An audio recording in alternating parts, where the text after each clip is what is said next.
جی السلام علیکم۔ ایک بڑی تکلیف دہ بات یا دکھ کا اظہار کرنے چاہتا ہوں آپ دوستوں سے یا اپنے آپ سے بھی کہہ لیں،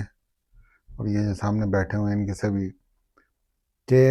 پاکستان بڑی جدوجہد سے بنا ہے، ایک لمبی طویل جدوجہد تھی۔ علی گڑھ یونیورسٹی اسکول سے لے کے پھر آگے بہت سارے لیڈر، بڑے بڑے نام ہیں، وہ ان کی اپنا فراست سے، عقل مندی سے اور لاکھوں لوگوں کی قربانیوں سے، لوگوں نے جانیں قربان کی، لوگوں نے مال قربان کیا، اپنے پیاروں کو کھوایا اور اس کی صورت میں پاکستان پایا، اس کے نام کی صورت میں آپ یہ کہہ سکتے ہیں پاکستان پایا کہ اس ملک پاکستان بننے تک قربانیوں کی ایک طویل جدوجہد جو ایک نشست میں یا 5 نشستوں میں یا 10 نشستوں میں بیان نہیں کی جا سکتی۔ اس میں بڑی بڑی کتابیں لکھی گئی ہیں اور بہت بڑی طویل ہسٹری ہے۔ تو لوگوں نے اپنے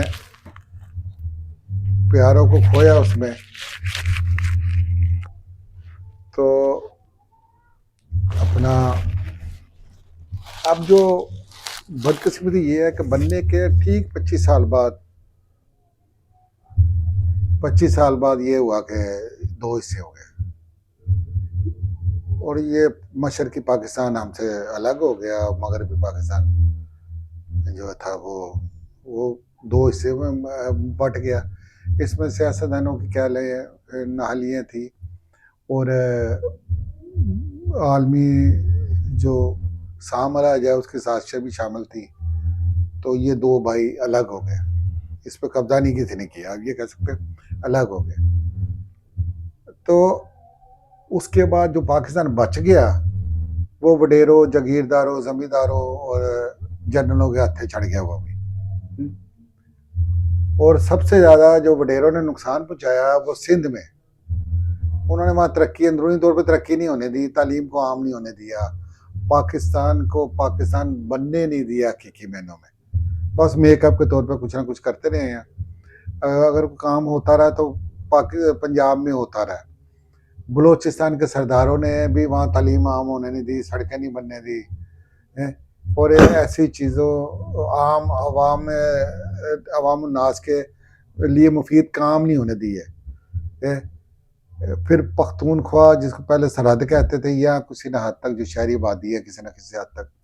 ترقی ہوئی۔ اچھا، لیکن پھر اس کے کچھ حصے میں جو عالمی سامراج کے جو ایجنٹ ہیں، مولوی کہہ لیں آپ انہوں نے مدرسوں کے ذریعے پھر وہ سب ویسے معاف کر دیا، اس حصے کے لوگوں کو ذہن مفلوج کر دیا اپنے انتہا پسندہ سوچ سے۔ اب یہ پاکستان بہت سارے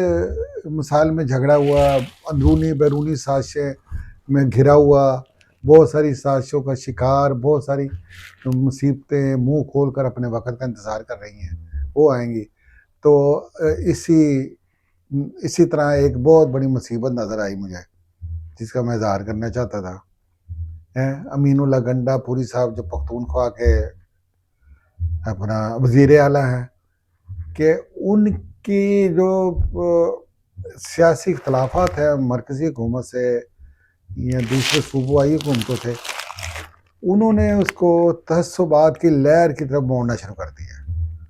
اور یہ انتہائی خوفناک عمل ہے، بڑی احتیاط کرنی چاہیے۔ اس سے پہلے انہوں نے جو سرکاری ملازمی لے کے گئے تھے وہ گرفتار ہوئے تھے، ریلی میں گئے تھے،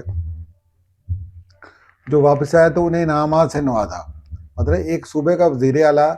کس طرح آئین شکنی کر رہا ہے اور کس طرح قانون کی دھجیاں اڑا رہا ہے، تو دوسرے مرکزی حکومتیں یا ان کے جو اپنے ساتھی بھی وہ مروتن یا خوف سے خاموش ہے۔ تو یہ بڑی خوفناک چیز ہے، یہ جو نیا رجحان پیدا ہو گیا نا، تو یہ انشاءاللہ کامیاب نہیں ہوگا۔ ہماری ریاست مضبوط ہے، اور ریاست کی نرمی مجھے سمجھ نہیں آ رہی کیوں اس حد تک جا رہی ہے، کہ ایسے عناصر کو کی سرکوبی کرنی چاہیے جو پاکستان کو کے مزید ٹکڑے کرنا چاہتے ہیں، یہ اگر چاہتے نہیں تو اس کا ڈراوا دینا چاہتے ہیں، یہ نئی ایک سوچ پیدا کر رہے ہیں، اور اس سوچ کا اثر یہ تفریق ہو رہا ہے. اور پنجاب میں بھی دیکھیں جو پختونخوا میں حکومت ہے پنجاب میں ان کے کارکنوں کی اور ان کے ہمدردوں کی بہت بڑی تعداد موجود ہے, لیکن اس کے باوجود انہیں شرم نہیں آتی کہ یہ کس انداز سے اپنے سیاسی مفادات کے لیے یہ صوبائی کارڈ کھیل رہے ہیں.